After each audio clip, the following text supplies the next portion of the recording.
Ketika tahun 2008 dunia digoncang oleh kasus subprime mortgage, Indonesia mampu bertahan. Indonesia menjadi salah satu di antara 3 negara yang mampu tumbuh dengan angka yang positif. Bahkan ketika terjadi krisis tahun 2010 di Eropa, dan ketika dunia dihadapkan pada resesi, pertumbuhan ekonomi Indonesia mampu bertahan di tengah 6,5%. Tetapi sekarang, tidak ada angin, tidak ada hujan. Tiba-tiba, perekonomian Indonesia lunglai. Nilai tukar rupiah kita melemah hampir 14%. Demikian pula dengan pasar modal kita.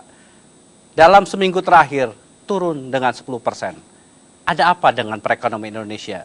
Bagaimana kita membangun kembali kepercayaan pada pasar, supaya kemudian kita mampu bangkit dan keluar dari situasi yang menghimpit seperti sekarang. Bersama saya, Suryo Pratomo, inilah Economic Challenges.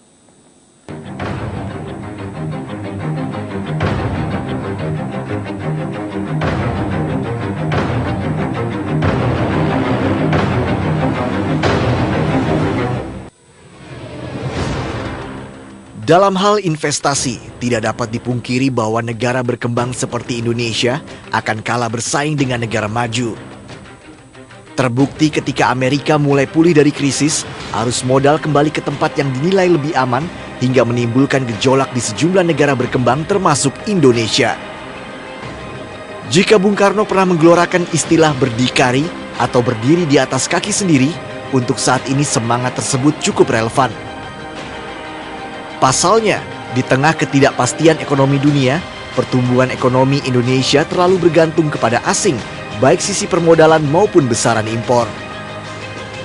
Padahal Indonesia telah dianugerahi modal menjadi negara maju, yaitu sumber daya alam yang melimpah, serta konsumsi dalam negeri yang tinggi. Namun kenyataannya, tingginya konsumsi dalam negeri justru menjadi petaka. Anugerah ini justru menyebabkan berbagai defisit yang terus menggerus devisa. Lalu, bagaimana menciptakan pertumbuhan ekonomi yang memiliki ketahanan? Ancaman pelemahan rupiah, itulah yang memang harus kita bisa jawab. Dan malam hari ini istimewa tamu saya, mantan Wakil Presiden Yusuf Kalla. Pak Yusuf Kalla, terima kasih. Dan telah hadir juga bersama kita ekonom Henry Saparini dan Ketua Umum Asosiasi Pengusaha Indonesia Sofyan Manandi. Selamat malam. Malam, Pak. Pak Yusuf Kalla. Ya. Saya ingin memulai diskusi dengan apa yang terjadi dalam seminggu terakhir ini. Tiba-tiba nilai tukar rupiah melemah begitu tajam. Pasar modal tiba-tiba terguncang. Kaget tidak Pak Yusuf Kalla melihat di sini? Sebenarnya kalau saya sendiri kaget sih ya, tapi tidak terlalu kaget juga karena sejak awal kita sudah melihat angka-angka ada kemungkinan menuju ke sana. Salah satunya ialah defisit kita, defisit APBN tinggi, defisit neraca pembayaran, defisit perdagangan, itu kan mengalami itu. Jadi itulah penyebabnya sebenarnya lebih banyak ke situ, sehingga rupiah melemah. Juga faktor eksternal, kita juga tahu faktor eksternalnya. Ekonomi Eropa, ekonomi Cina, dan sebagainya. Jadi dua hal sebenarnya, faktor eksternal ya, faktor internal ya. Tapi kalau dibanding yang mana berat, ya lebih banyak sebenarnya faktor internalnya dibanding faktornya. Kalau dibanding 2008.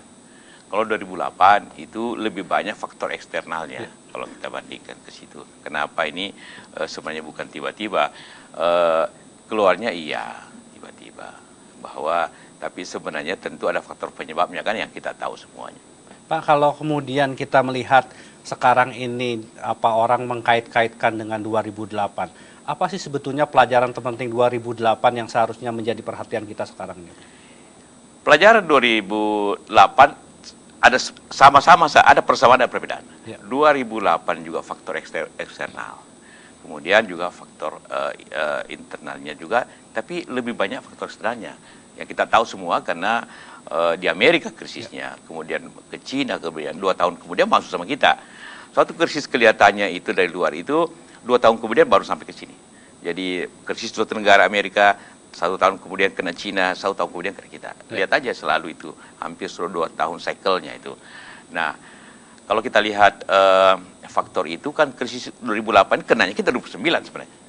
yang terbesar ya, sehingga kita pertumbuhannya 4,5% itu 2009, jadi sebelumnya 6 kan. Nah, kalau 2008 itu kan faktor eksternal yang terjadi, saham menurun, itu turun sampai 40%. Dari 1.500 sampai 1.100, 40% itu turunnya. Rupiah juga melemah hampir 40%. Dari 8.000 sekian ratus menjadi 12.000 kan. Kami 12.000 waktu itu. Tapi kita atasinya dengan cara waktu itu, pertama karena kita tahu di luar, oke, kita tahan itu efeknya. Satunya cara ialah kan bagaimana, kan terlalu kalau defisit itu karena lebih banyak impor daripada ekspor kan. Bagaimana sekarang meningkatkan ekspor sekaligus juga mengurangi impor. Ya, angka 12.000 itu atau sekarang 11.000 itu juga sebenarnya suatu ekosistem baru untuk adanya penyesuaian baru. Jadi tidak perlu terlalu kita khawatir sebenarnya. Memang perbedaannya sekarang ini, kalau 2008 karena angka ESG itu hanya 1.100, jadi kapitalisasi saham itu kurang lebih hanya 20% daripada GDP. Sekarang ini kapitalisasi saham sudah 40% dari GDP. Jadi efeknya memang lebih besar, walaupun sebenarnya saham itu 60% dimiliki asing. Jadi sebenarnya efek dalam negeri juga tidak sebesar kalau itu terjadi di Amerika atau terjadi di Singapura. Jadi jangan terlalu kita khawatir juga dengan angka-angka itu. Yang sama dengan rupiah sebenarnya. Tidak perlu kita memaksakan diri untuk dengan segala upaya menjaga itu. Karena itu ekosistem baru. Itu kan serosam aja sebenarnya. Mungkin di impornya sulit, tapi di ekspornya bagus. Jadi itu juga salah satu cara mengurangi defisit. Jadi, tetapi yang paling perlu dijaga ialah produktivitas dalam negeri sehingga kita mengurangi impor sebenarnya. Yang masalah besar kita, kenapa itu terjadi? Karena subsidi selama 3 tahun terakhir tidak, baru berapa bulan lalu dikurangin. Itu sebenarnya penyebab utamanya. Defisit anggaran kita yang kemudian menyebabkan defisit perdagangan kita terlalu lama dibiarkan. Akhirnya akumulasi sekarang. Akumulasi itu menyebabkan defisit anggaran itu menyebabkan defisit perdagangan juga kan, karena impor banyak menyebabkan neraca transaksi berjalannya juga menjadi defisit.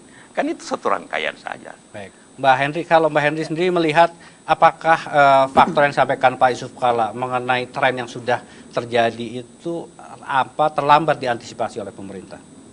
Ya, karena sebenarnya kan kondisi ini, tren ini kita sudah ketahui dari beberapa lama, dan kita sampaikan bahwa ini bukan masalah eksternal saja. Selalu pemerintah mengatakan bahwa ini efek dari ekonomi global. Bagaimana Amerika, bagaimana Jepang. Oh enggak, ini sangat berbeda.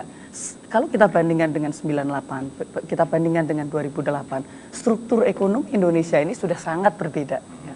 Jadi tadi misalnya yang dicontohkan oleh Pak Yusuf Kalla, di sisi sektor keuangan, kita itu sudah terintegrasi jauh lebih dalam dibanding tahun-tahun sebelumnya. Artinya, apapun yang terjadi di luar, maka akan berefek dengan cukup besar di sini untuk volatilitas. Tetapi sekali lagi itu adalah di sektor keuangan, ya. Sektor keuangan pemainnya itu sebagian besar adalah asing, dan masyarakat kita ini yang ikut di dalam sektor keuangan sangat kecil, gitu. Jadi semestinya kalau kita harus membedakan dengan negara lain, semua negara pasti terkena imbas dari apa yang terjadi di Amerika dan di Jepang. Tetapi yang membedakan adalah respon kebijakannya, dan yang kedua adalah struktur ekonominya, gitu. Nah, pada saat kita tadi di sektor keuangan juga sangat terintegrasi, kemudian sekarang ini di sektor perdagangan, sektor real juga sangat terintegrasi karena ketergantungan kita, maka apapun yang terjadi di sana akan berdampak di masyarakat kita. Dan kalau misalnya kita melihat apa yang terjadi di tetangga kita di Malaysia misalnya, kalaupun terjadi pelemahan ringgit, tidak berdampak kepada keluarga miskin di sana, karena mereka ada strategi-strategi lain untuk menjaga atau mengkontrol harga pangan. Mereka juga untuk menjaga, meningkatkan swasembada pangan, sehingga ada strategi ya untuk memisahkan ini. Jadi untuk sektor keuangan dengan sektor real, tetapi kita kan tidak. Nah, yang penting bagi saya sekarang ini adalah bagaimana pemerintah itu meyakini itu, bahwa ini bukan hanya faktor eksternal, dan bukan ini hanya faktor eksternal, bukan tapi ada hanya faktor eksternal, dan faktor domestik ini, struktur ekonomi ini yang justru jauh lebih penting, sehingga judul pada hari ini tepat sekali. Baik. Kita harus Nanti saya merubah ingin arah kebijakan coba ke ekonomi. Pak Sofyan juga mengenai apakah kondisi seperti sekarang ini sudah berpengaruh pada sektor real, khususnya di tempatnya Pak Sofyan. Namun kita harus jeda saat, jangan kemana-mana, tetaplah di Economic Challenge.